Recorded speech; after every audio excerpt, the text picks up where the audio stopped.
kedua akan mempresentasikan modul 3, yaitu menggunakan tata bahasa yang benar. Kelompok kami terdiri dari Bapak Mustafa, Bu Indra, saya sendiri Setiawijaya, dan satu lagi ada Bu Yulti. Namun dikarenakan satu dan lain hal, Bu Yulti tidak bisa hadir pada kesempatan hari ini.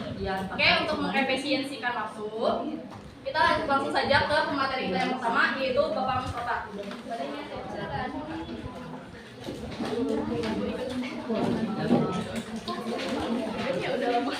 Assalamualaikum warahmatullahi wabarakatuh. Waalaikumsalam warahmatullahi wabarakatuh. Rekan-rekan, Bapak Ibu yang saya hormati, mohon waktunya sebentar. Karena di sini saya mendapatkan tugas keamanan dari dosen. Kenapa kita kekeh mau melaksanakan presentasi ini? Karena kita lanjut aja ya. Yang namanya struktur itu adalah kerangka. Segala sesuatu pasti ada kerangkanya, termasuk tubuh kita. Ya, termasuk tubuh kita ada kerangkanya. Makanya dalam sintaksis juga ada yang namanya struktur. Sintaksis. Ibu dan Bapak bisa lihat di modul, di situ ada contoh-contohnya banyak sekali. Ya, silakan Ibu baca. Namun saya mohon maaf dengan gaya materi saya tidak tetap ke sini, tapi konteksnya ke sini. Ya. Kita berpikir apa yang ada di modul, tapi saya kata-katanya keluar dari modul, tidak ikut dari apa yang ada di modul. Ya, Pak. Itu kebiasaan saya seperti itu. Ya, Pak. Oke, lanjut ya. Yang namanya sintaksis itu tadi ya ilmu yang mempelajari tentang kata, frasa, klausa, dan kalimat. Strukturnya berarti adalah bagian-bagiannya. Oke, kita lihat. Tadi ada yang ini. Tadi sudah mencontohkan. Ini adalah struktur. Kenapa disebut struktur? Karena ada subjeknya, ada predikatnya, ada objek. Ya, Pak. Ya, ada predikat, objek, dan lain sebagainya. Disebut satu struktur atau satu kalimat. Iya, jadi untuk struktur jelas atau tidak? Jelas. Oke, kita lanjut ke satuan-satuan sintaksis. Punten Apa aja ya? itu slide. Karena satuan-satuan sintaksis itu yang B barusan sudah. Sekarang satuan-satuan sintaksis. Satuan sintaksis. Tadi udah jelas pengertiannya, yaitu tentang kata, frasa, klausa, dan kalimat. Nah, satuan-satuannya ya itu, yang 4 itu. Sekarang kita lanjut ke pengertiannya. Pengertian kata. Ada pengertian ya? Tisu aja, Pak.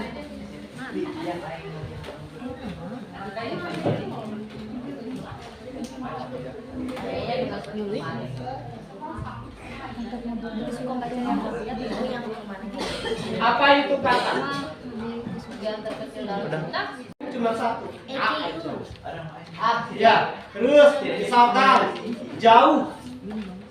Satu kata terdiri dari 4 fonem. Gitu. Ini ada satuan kerja tapi bukan bunyi. Satuan kerjanya adalah ruang lingkupnya itu di sintaksis. Sus ya. Oke, udah jelas tuh kata. Sekarang frasa.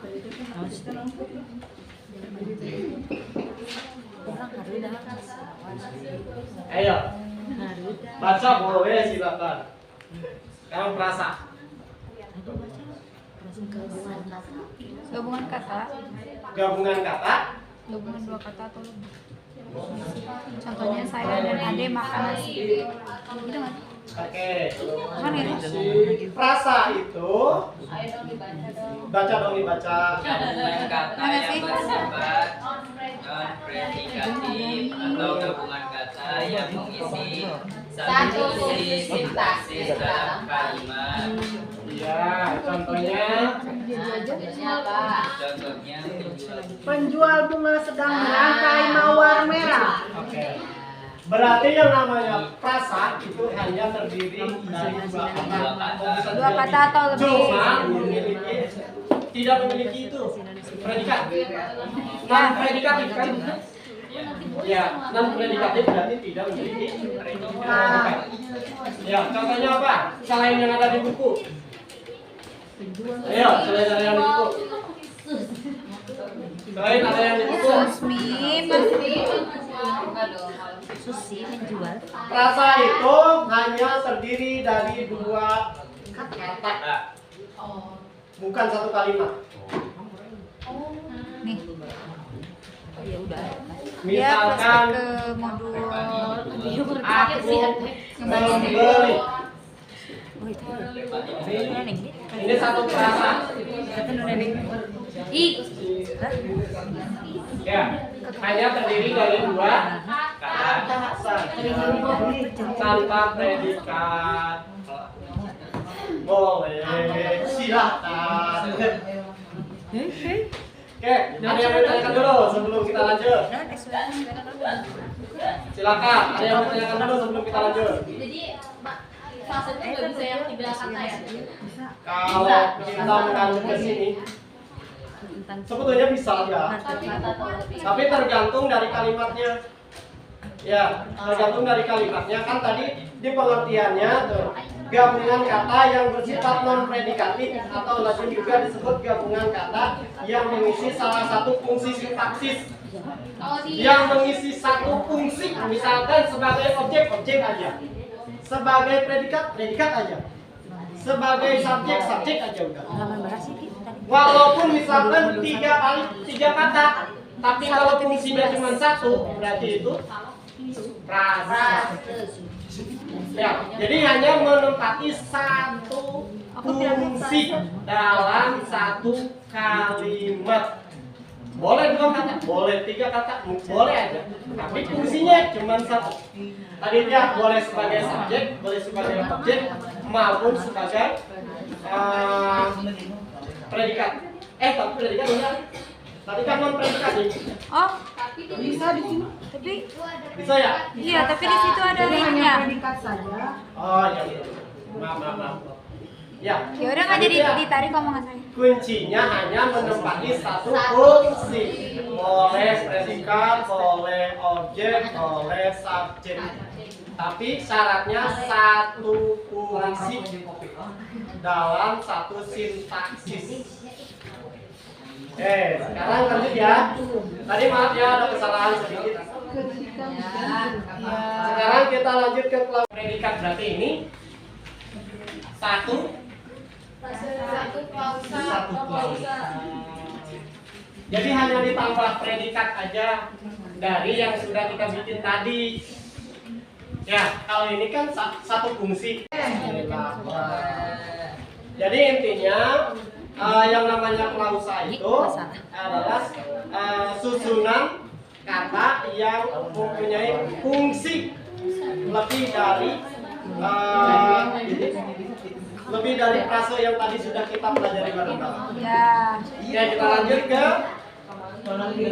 Kalimat. ini cukup berat ini, banyak. Apa itu kalimat? Ada berapa macamnya?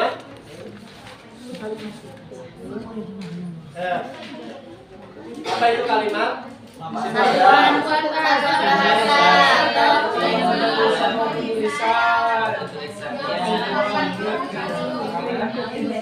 Berarti utuh ya. Berarti kan kalau yang namanya utuh berarti ada subjek, ada predikat, ada objek, Ada keterangan. utuh berarti. Namanya kan tadi sudah jelas ya, kalimat adalah satuan bahasa terkecil dalam wujud lisan maupun tulisan. Berarti seperti saya, kalau bahasa lisan itu yang kita ucapkan, kalau bahasa tulisan itu apa yang kita tulis.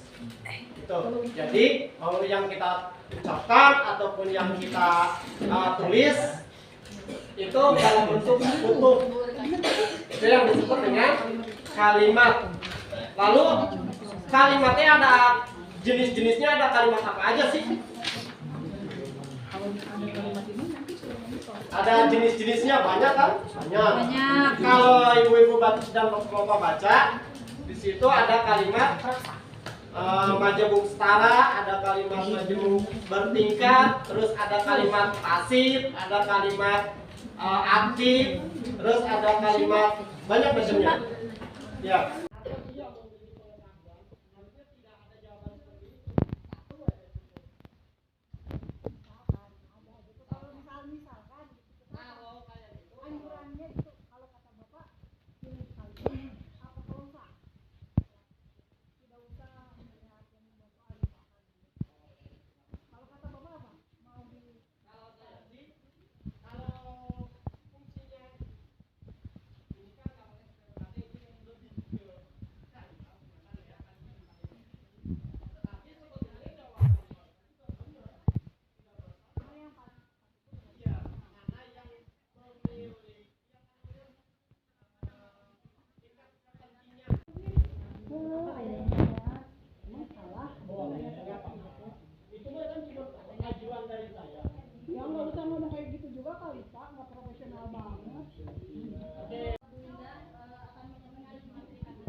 Wacana deskripsi, eksposisi, argumentasi, persuasi, dan narasi. Sedangkan dari bentuk saluran yang digunakan dikenal wacana lisan dan tulisan. Di sini ada ada 3 jenis wacana berdasarkan wacana, jumlahnya ada 3. Wacana monolog, eksposisi bertujuan untuk menerangkan sesuatu hal kepada penerima pembaca agar yang bersangkutan memahaminya. Eksposisi juga di sini adalah suatu bentuk wacana yang berusaha menguraikan suatu objek sehingga memperluas pandangan atau pengetahuan pembaca. Wacana ini juga digunakan untuk menjelaskan wujud dan hakikat suatu objek. Ada juga di sini wacana persuasi yang bertujuan mengaruhi mitra tutur untuk melakukan perbuatan sesuai yang diharapkan penuturnya. Nah, untuk mencapai tujuannya tersebut, wacana persuasi juga kadang menggunakan alasan yang tidak rasional.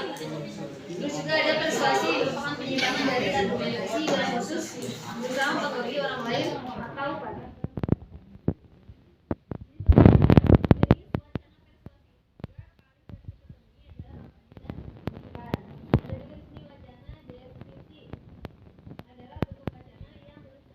Contohnya di minggu kemarin, pembahasan masuknya ke dalam argumentasi ini di hari ini.